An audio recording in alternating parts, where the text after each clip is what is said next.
ओम श्री परमात्मने नमः। ओम श्री परमात्मने नमः। प्रिय मित्रों, आप सभी को कीर्ति सुता चैनल के माध्यम से सादर वंदे। मित्रों, आज का वीडियो में कुछ शरीर के बारे में बता रहा हूँ। हमारे शरीर के अंदर वैसे तो वायु 84 से 86 प्रकार की वायु का आयुर्वेद में ग्रंथों में वर्णन आया है, लेकिन हमारे 5 जो प्राण हैं वो बहुत महत्वपूर्ण है और 5 उप प्राण हैं। लेकिन मैं आज 5 प्राणों के बारे में चर्चा करूंगा आपसे, और संक्षिप्त में जितना मैं जानता हूं उतना मैं बताने का प्रयास करूंगा। तो हमारे शरीर में 5 प्राण कौन कौन से हैं? प्राण, अपान, व्यान, उदान और समान, ये 5 प्राण हैं। और 5 प्राणों के सबके कार्य अलग अलग है। तो सबसे पहले हम प्राण की चर्चा करते हैं, क्योंकि प्राण नहीं होगा शरीर मुर्दा हो जाएगा, शरीर नष्ट हो जाएगा। तो प्राण का कार्य है बहुत महत्वपूर्ण। तो प्राण वायु हमारा हृदय के अंदर निवास करता है और पूरे शरीर को पुष्ट रखता है और सभी इंद्रियों को अपने अपने कार्यों में प्रवृत्त करता है और गति भी करता है, क्योंकि प्राण के बिगर निष्प्राण शरीर तो मुर्दा ही होता है। तो प्राण वायु के कार्य पूरे शरीर को संचालित करने का है और इसका निवास हृदय है। दूसरा प्राण हमारा है अपान। तो अपान वायु का काम है, इसका क्षेत्र, अपान वायु का क्षेत्र गुदा मार्ग, नाभि से नीचे। तो इनका कार्य मलमूत्र का वेगों को बाहर करने का है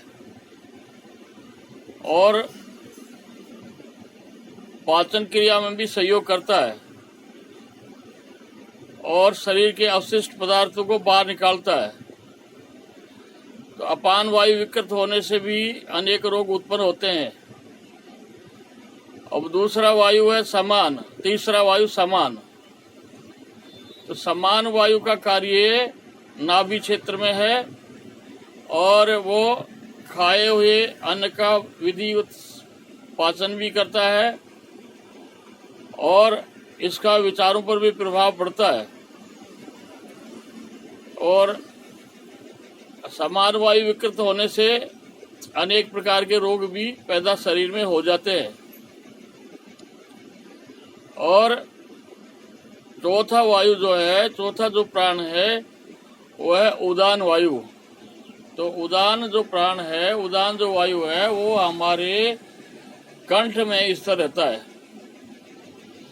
और कंठ में स्थिर रहकर जैसे हम बोल पा रहे हैं वो उदान वायु से ही है। छींक आना, आलस्य जमाई आना, ये उदान वायु के कार्य हैं। यदि उदान वायु विकृत हो जाएगा तो कंठ संबंधी रोग, गले संबंधी रोग आपको उत्पन्न हो सकते हैं। आवाज में भिन्नता आ सकती है। और 5वां जो प्राण है वो है व्यान वायु। तो व्यान जो प्राण है उसके मुख्य कार्य छोटे छोटे रूप में बता रहा हूं मैं। वो शरीर के सर्वांग, पूरे शरीर में व्यापक रूप से रहता है और शरीर की गतिविधियों को साथ देता है, जैसे चलना है, फिरना है, और भी शरीर में जो गतियां हो रही हैं, मुड़ना, झुकना, ये सब व्यान वायु के कार्य हैं। यदि व्यान वायु खराब हो जाएगा शरीर में तो आपके शरीरों में अकड़न पैदा हो सकती है, जोड़ों में परेशानी हो सकती है। तो व्यान वायु का कार्य सर्वांगी है, पूरे शरीर के अंदर है। तो ये आज में थोड़ी सी चर्चा है पंच प्राणों के लिए किया है। और शास्त्र में तो जो माताएं पहले, अब तो कुछ लोग तो अब भी करते हैं, लेकिन जब भोजन बनता है तो उसके अंदर पहले पंच जो आहुति देते हैं वो पंच प्राणों की आहुति देते थे और अभी भी देते हैं।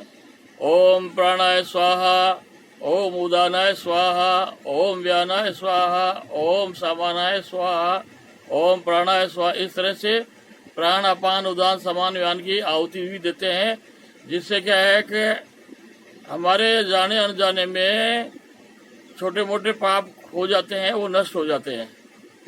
तो अगला वीडियो के अंदर मैं फिर से चर्चा करूंगा इस पर। इसी के साथ आप सबको बहुत बहुत शुभकामनाएं। जय श्री राधे, जय श्री राधे, जय श्री राधे।